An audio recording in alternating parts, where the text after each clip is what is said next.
Hello, I'm Mark Sumner, host of the Channel Chat podcast show, and this is a special series during this COVID crisis where we'll be sharing the learnings, best practices, and failures and successes of all the channel leaders throughout the tech industry. So sit back, listen, and enjoy.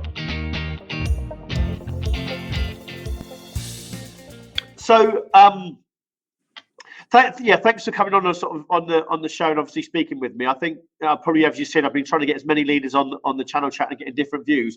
But I thought it would be great to get your views on, because obviously a security partner, we have got COVID as issues, but also as well, there's still issues around security. People aren't stopping trying to hacking and getting in, etc. So first of all, sort of saying that what's the sort of challenges have you seen your own business regarding COVID and how you've been sort of dealing with it yourself? Well, I think for us, I think it was very straightforward. We are, like many tech companies, we were very well set up already just to press the button and move to remote working. So it was a very easy transition for us. In fact, we started to work remotely about a week before brilliant. The government guidelines started. So and we were able to do that. We still had some of our consultants were still out on site doing some work with clients, but yeah, we moved very quickly. So it was a really easy transition for us. We've got all the systems. We've been investing quite a lot in our cloud-based systems over the last couple of years. So yeah, so it was really straightforward and simple. So which was good. Obviously, first couple of weeks with all of our customers moving to remote working, we saw a little bit of disruption as sort of a lot of assistance was needed around getting people to move to secure remote working, which was good. You know, people obviously focusing in on and you know, extending license counts and things like that for authentication. And we saw an increase in things like testing around secure access systems. So it was a little bit of disruption, I think, as everyone kind of experienced for the first couple of weeks. And I think things have sort of, I don't mean calmed down a bit, but I think there's a little bit of a status quo, for want of a better word, going on at the moment. So we are seeing some projects moving forward now, I think, in security. And as you say, we've seen the threats have increased dramatically over the last month across the board. And, you know, I think it's walking a bit of a fine line, I think, for those of us in InfoSec at the moment. I think in terms of just making sure that we are able to promote what we can do and how we can help people without being seen to be, you know, for want of a better word, and particularly in these circumstances, ambulance chasing. I think there's been a lot of discussion on LinkedIn about that. And I can completely understand why people are feeling quite emotional about that at the moment. So yeah, it's just making sure that we're being able to give as much intel as we can. So that's been tracking what's been happening around COVID-19 malware, where we're seeing the threats, getting that out to our customers, and just really letting them know that we're here, you know, however they need us, moving forward for the next weeks and months, really. So, Annabel, how can you strike a balance between, you know, you've used the term ambulance chasing, but how do you strike a balance between making sure people are informed, they know the threats, they know what, you know, pen testing, or all the stuff they need to, from a security or a secure access they've got from their data centers or whatever it is, and not being over the top and making sure that it's sort of pushing down sort of threats down their throats, so they're actually worried, because there's going to be people really worried about, you know, anxiety, well-being, and working from home, etc., adjusting to that. But there is threats out there for security. There is actually these things of people having, you know, not access to their data centers, and maybe they're getting emails randomly from everywhere. So how do you strike the balance of getting that communication out to them, but not seen as like you're profiteering or pushing sort of security down their throat? Yeah, I mean, I think, and it's, I'm not saying we've got the balance right, but it's something that we've been working really hard on the last couple of weeks. I think for me, I think the really important thing for the last couple of weeks is making sure that we're getting really good quality information out to our customer base. So it's basically really being in a support capacity, I guess, in some respects. So that's offering that information up, just saying, look, this is available. We've been putting this together internally from our security teams. You know, if you want to take a look, and then if you want to have a further conversation. And then what we've done is obviously plugged in some a WebEx series on some of the key areas that we believe are going to be the short-term things that people need to look at and address.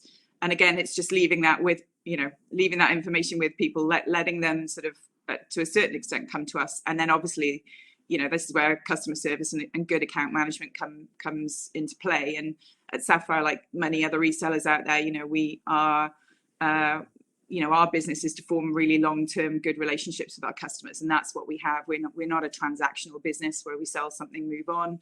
You know, we've got customers that have been with us for many, many, many years, and it's having the conversations with them now, giving them the space when they needed it, having the conversations with them now to say, look, what are the challenges? What does the next, you know, couple of weeks and months look like for you? And then, you know, and then when they're ready to have those longer term conversations about, because their priorities obviously will have changed. I mean, it has for all businesses. Everyone is now, you know, primarily focused on, you know, retaining their cash reserves, looking at forecasting, you know, and priorities have changed across all businesses, and our customers are no different. So just because there was a project, you know, in the pipeline 2 months ago does not necessarily mean that that's going to be moving forward in the foreseeable future, but other things might be. So it's just making them aware of the things that they need to check. I think, you know, good cyber hygiene checks in terms of what you're already using. I mean, I think there'll be a lot of that going on. I think rather than perhaps investing in brand new technology, I think people will be looking at getting the basics right, getting the patching, reinforcing the endpoints. It's all the stuff that we've been talking about for a really long time. It's not particularly sexy or exciting, but it's the stuff that's going to protect them right now. And you think majority of the workforce are out there remotely sat in their homes connecting from an endpoint.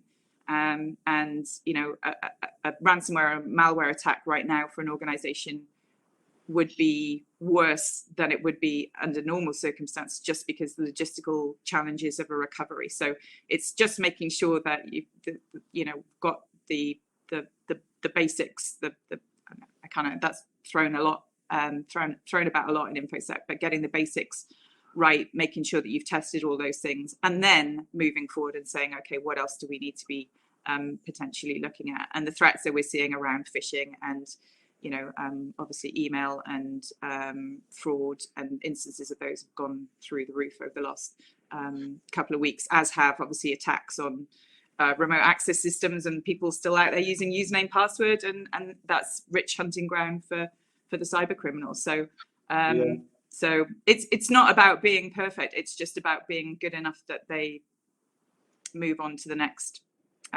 organization, really. And as harsh as that sounds, that's the reality. So, and what is the basics? Is that going through Cyber Essentials, or what, you know, what is the basics you could do to actually protect yourself? I think it's not necessarily I mean, it's not saying you've got to go through the certification for Cyber Essentials, but I think there's certainly good guidelines around that. I think, you know, it's adequate perimeter controls. It's controlling what access users have to the right type of information, making sure that they don't have access to things that they shouldn't do. It's effective malware controls. It's making sure that you're patching. Because again, I mean, you know, it's using two-factor authentication where possible instead of just using username, passwords. And, you know, passwords we've been talking about for 20, well, certainly for me. I mean, when I got into the industry, I was talking about firewalls and two-factor authentication and email security. And if somebody told me 22 years later, I'd still be talking about firewalls and two-factor authentication and email security, I would have told you were crazy, but that's still the case. And, you know, so it's about getting those things right, and that, again, that's thrown around a lot. The reason we don't get it right is because it's actually quite difficult to do some of those things. So it's just trying to be as helpful as we can in those areas. So Cyber Essentials is a really good a framework or certification to go for if you can, or just something to model yourselves on. I mean, we are a Cyber Essentials certifier ourselves, so we can take people through those if they need it. But if people just want to also use it as a framework, then that's also it's a good starting point. You know.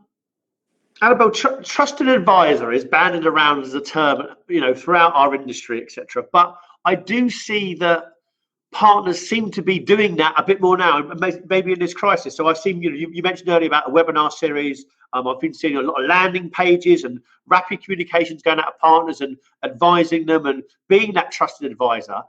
Do you think your communication styles changed, or were you already doing that sort of advisory and giving lots of information out to your end users, and they were coming back anyway? Or has your sort of engagement with your customers changed, or your new business prospects? I think in the way that we do it hasn't changed. You know, Sapphire have had the same kind of culture and ethos really about how we deal with our customers, and we've done that for many years, predating me being at the organization, sure, you know, and we've tried to make sure that we give good, honest advice, not just to kind of, you know, the silver bullet that's going to cure all your ills if you buy this bit of tech, which is, you know, complete nonsense. So it's just making sure that we give really good advice, making sure that we are, you know, on top of what the challenges are for some of our customers, and making sure that we've got the right kind of skills in the right areas. For us, obviously, we're not just reselling vendor technology. Half of our business is obviously independent security consultancy services and testing and things like that. So so we've got a really good range of people who can get together, and it's been brilliant actually over the last couple of weeks. I think the one benefit, the one thing that's changed for us is the speed in which we're getting some of this stuff out now, because obviously our digital footprint is more important now than it ever has been, and getting this and getting the comms out really early. And also because things are moving at such a fast pace, it's making sure that we get that out as soon as possible, because within a week, some of that information might be out of date. So I think speed and agility has been something, and I probably, like a lot of businesses, we've done things in the last month. If you'd told me we'd have done them in the, you know, the period of time that we have done, I would have told you it wasn't possible, but it has been possible to do that. And I think that's something that we're going to look at, trying to see that we continue. And my team are probably going to hold their head in their hands now I've just said that. But you know, I think it's that, but also the internal communication for us has really improved actually randomly. You know, we're all working remotely, but actually we've embraced all the different technologies that we're using to communicate, and got a load of intelligence being shared on some of our feeds by our range from our technical consultants, our compliance consultants, our testers. They're all sharing information, and at a pace that we haven't seen before, actually, probably. And that's been a really good thing. So it's taking what we can from that and then being able to push that out to our customers as soon as possible. So I think that's definitely been the one thing.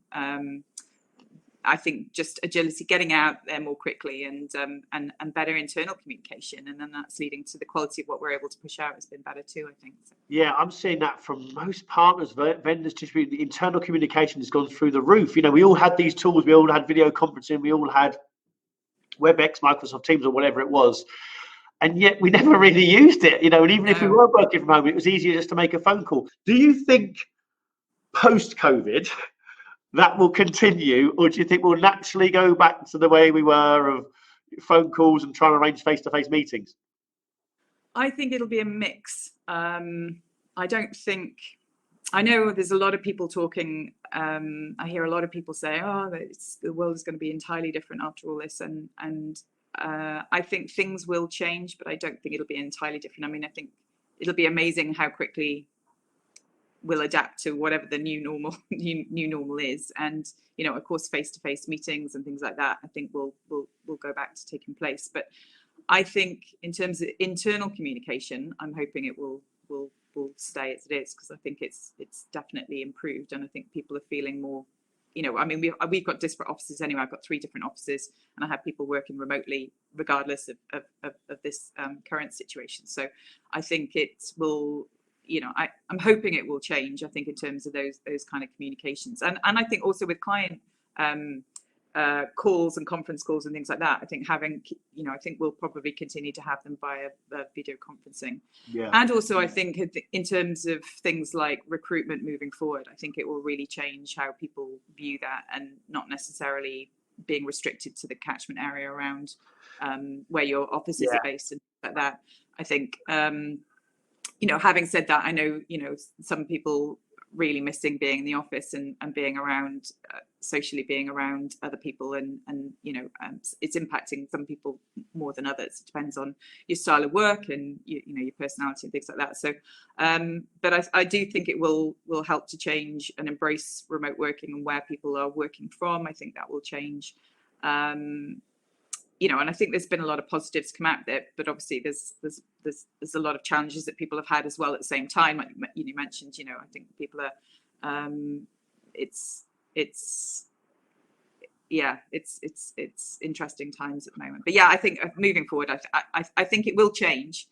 I just don't think it's going to change as significantly as some people are saying it's going to. I think before you know it, it'll be back to normal. I was thinking the other day, I live just on the outskirts of London, and I was thinking I can't imagine being on a tube right now, not because of any virus danger, but just being on a really, really packed tube, because I haven't been for such a while now, and that will be a real it'll take a while to reacclimatize, I think, to those types of things, being in really packed, busy spaces. But after a while, it will just become normal again. So yeah, and I'm with you. I think it's going to be when people say to me, the world's changed, everyone's going to be working from home, never be the same. I don't buy into that at all. I think it will be a hybrid of the two.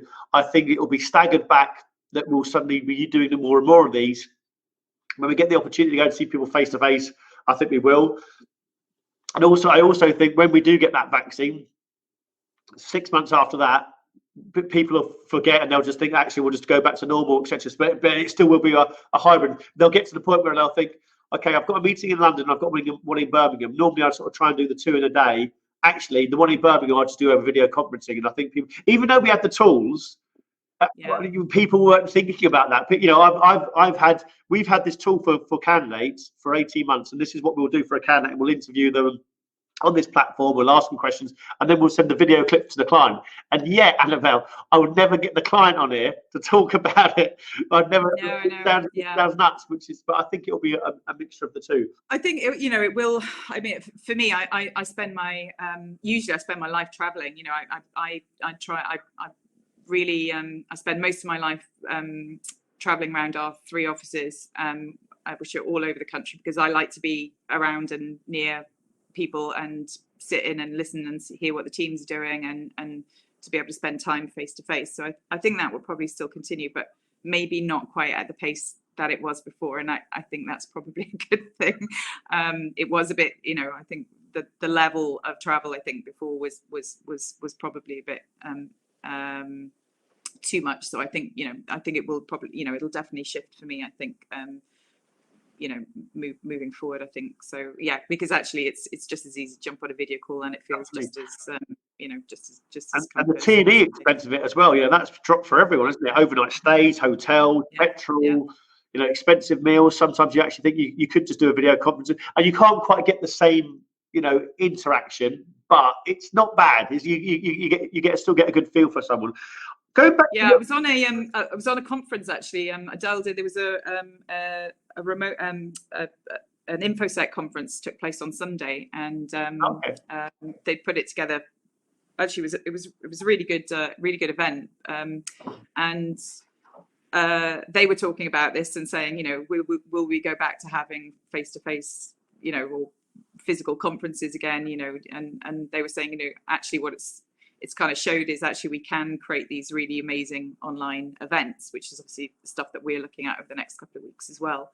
So where we would have had physical events being held in London, it's running those virtually now. But I think also there's still be a place for getting together and mass gatherings, and actually that whole community and communication and things like that. So but I think it will change some of the other smaller events that we run, I think, and giving people the flexibility to dial in, rather than having to travel to a location, and the costs associated with that, of course. You mentioned earlier about recruitment and hiring, maybe that's changed. And I'll be honest with you, when I had sort of candidates come to me in an area that I thought, oh, I don't have that many roles in that area, I would be quite dismissive of them. And it sounds bad, but I'd be thinking, look, I can't really help you. You live in South Wales or something. I thought, I don't really deal with many companies in South Wales. Do you think now location won't be a barrier? Because half the time I'll be getting, and I'd have companies very openly say this to me, Mark, unless they live within half hour or 45 minutes of the office, I'm not interested. I don't want anyone to be able to commute. And yet now, potentially, that is gone out the window. If they could say, well, I can actually work from 2 days, 3 days from home, or 1 day from home, or whatever it is. So do you think people's recruitment policy and ideas about attracting talent will change, and that areas won't be a problem anymore? Well, first of all, is now a good time to tell you I'm from South Wales. Just saying. There's amazing people in South Wales, Mark. I don't Not have any me, but firms lots in of there, others. Annabelle. I don't have any firms in South Wales. That's a typical example.